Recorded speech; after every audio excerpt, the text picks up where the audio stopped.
Got a new product here today. This is from FlameTech Grills. This is a more affordable option than the slow and sear and drip and griddle combination. Still made out of a nice heavy gauge stainless steel. This will turn your Weber kettle or any other kettle grill into an offset smoker. That's the claim anyways. We're going to test this out today. We're going to load up the Weber kettle today with some Max Briquettes from Jealous Devil, a little smoke wood on top, and we're going to smoke some beef back ribs and some chicken drumsticks that we seasoned up last night. So I'm going to line this in foil so it stays looking nice and clean since I'm making videos. But at home, that's up to you whether you want to line it or not. It's not going to affect the performance.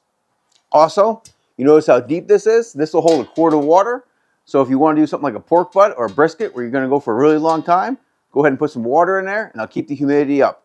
When I cook beef back ribs, I don't like to use water because it's a relatively quick cook and I want to make sure the bark sets in time because that is the one cut of barbecue I like to wrap. Same thing with chicken, you don't want too much moisture in the pit. So today we're going to be running without water in this. So the way this works is this is a divider here. This will hold the charcoal off to one side and your protein will go over here. We're going to load up the grill, season the beef back ribs. I'll bring you back in time of day. I already marinated the chicken drumsticks. Stay tuned. This should be delicious. Quick marinade for these chicken drumsticks. Got some of the good apple cider here. Shake that up. Just going to do it in a Ziploc bag. Put in about 2 tablespoons or so. Nice little glug glug. Splash more. That's enough. All right, and then we're going to give it a good shot of SPG.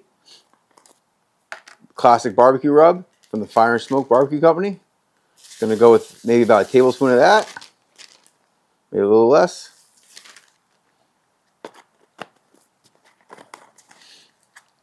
Give it a little bit of sweetness and some more flavor. We're going to hit it with Second City Sweet Barbecue Rub, also from the Fire and Smoke Barbecue Company. Not going to go real heavy on this. About a teaspoon of that. Then what you want to do is trap some air in the bag. Zip it up good. Give it a good shake.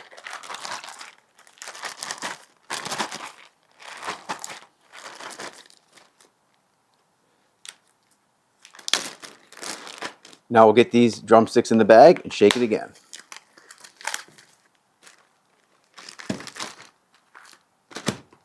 You could get creative here, add whatever flavors you want, but I'm just keeping it basic. I like to let the meat and the smoke stand for itself. Get that out of the way. Again, we're keeping air in here when we shake it. It will help us incorporate everything well.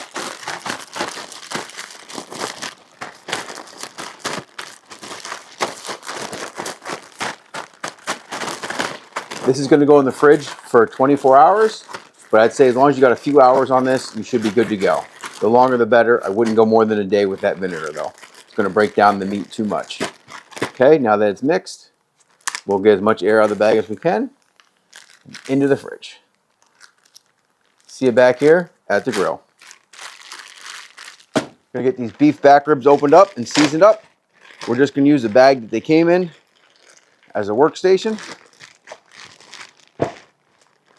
The one thing with cooking beef back ribs is you don't want to over season them because there's really not a lot of meat on them.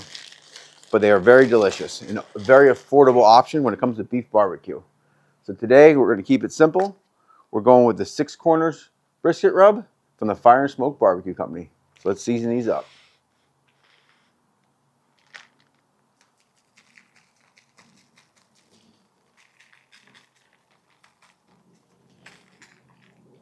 That's all it's going to take, just like that. Take a look at those beauties. Let's get this FlameTech Smoke and Sizzle into the grill. Like I said, I went ahead and lined it in foil so it stays clean. Got to have it looking nice for YouTube. Fits in there great. I'll bring you in a minute and give you a close-up look at this. Next, we're going to load up with some Jealous Devil Max Briquettes. If you haven't tried these Jealous Devil Max Briquettes, I encourage you to give them a try. A little bit more money, but they're a much nicer product. Twice the size and they burn cleaner.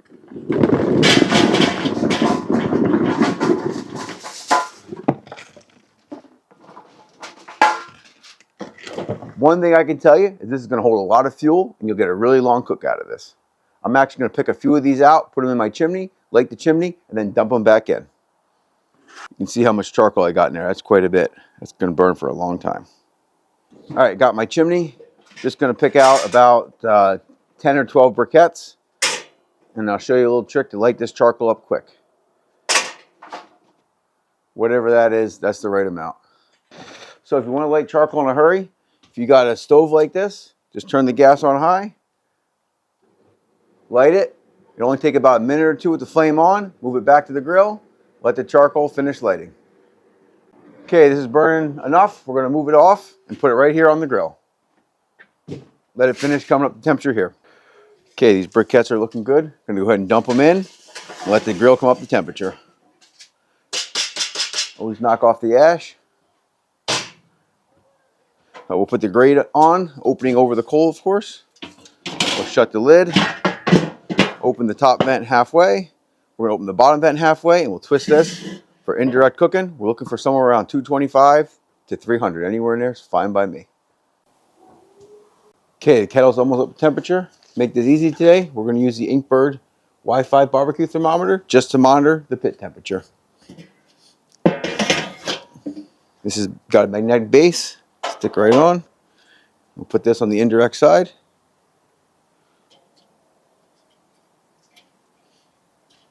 Okay.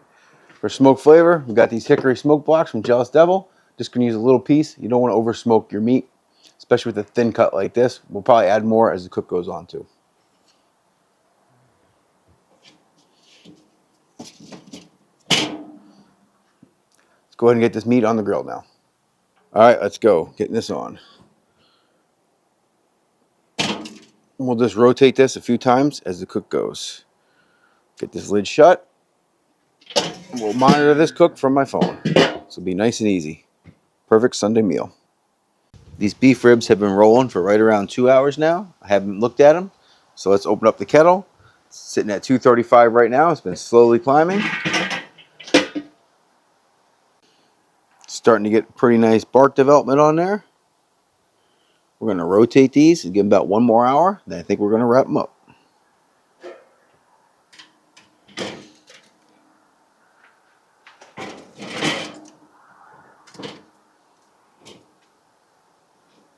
All right there. We'll check back 1 more hour. Okay, it's been 1 more hour now for a total of 3 hours on this cook. Let's go ahead and check these beef ribs. I got a feeling they're going to be ready to wrap. Nice color. You can see they're starting to bend. They're not all the way tender yet, but they're getting pretty close. Plenty of Jealous Devil charcoal left in the FlameTech Smoke and Sizzle. We're going to go ahead and grab my instant read thermometer. Mostly I'm just going to be feeling for how tender they are. It's only about 150 there. Check a couple more spots, see what we got. 160. Check here on the outside.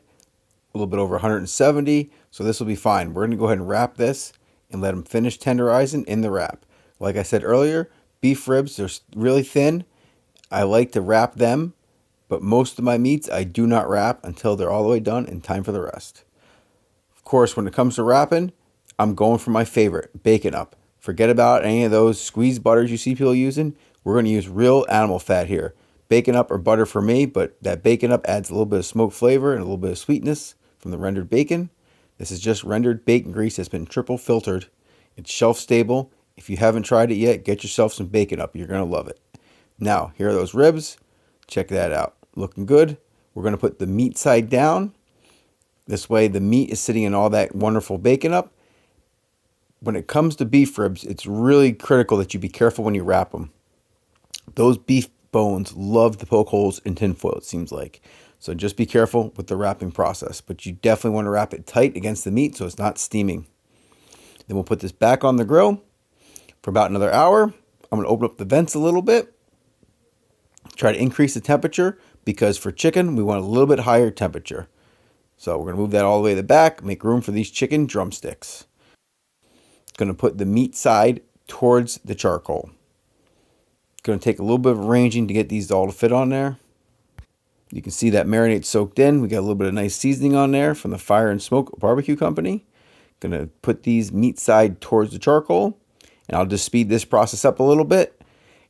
And then what I'm going to do is I'm going to Rotate these a couple times. I'm going to let them cook for about 1 hour.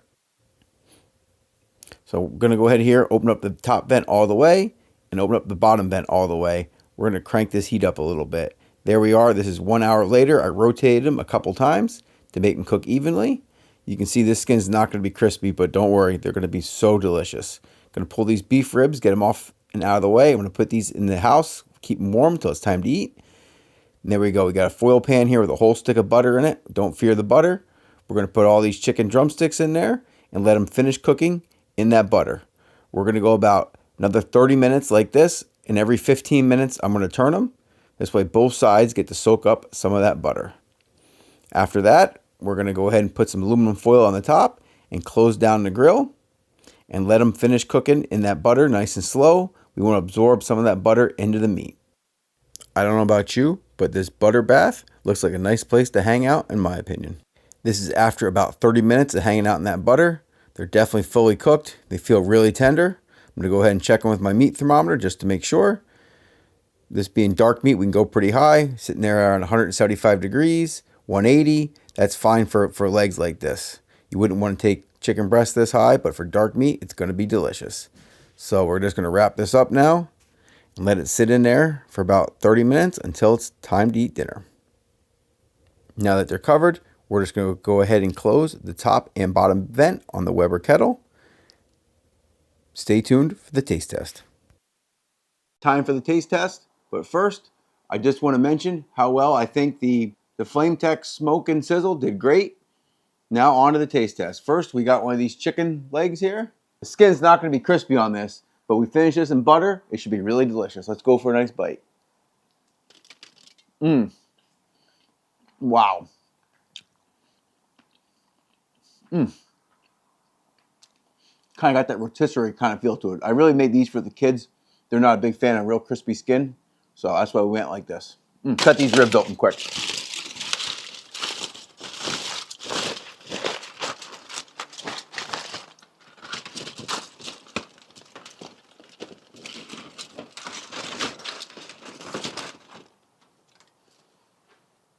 Look at those.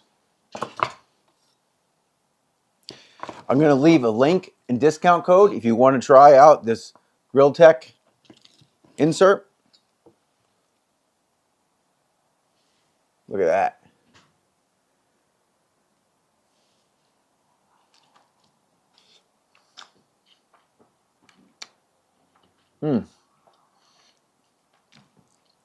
Wow.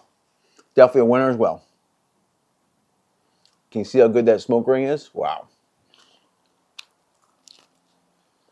Just want to take a minute and talk about this FlameTech Grills insert and how it performed. You can see there's no warpage. I didn't expect that. It's made out of pretty heavy gauge stainless steel.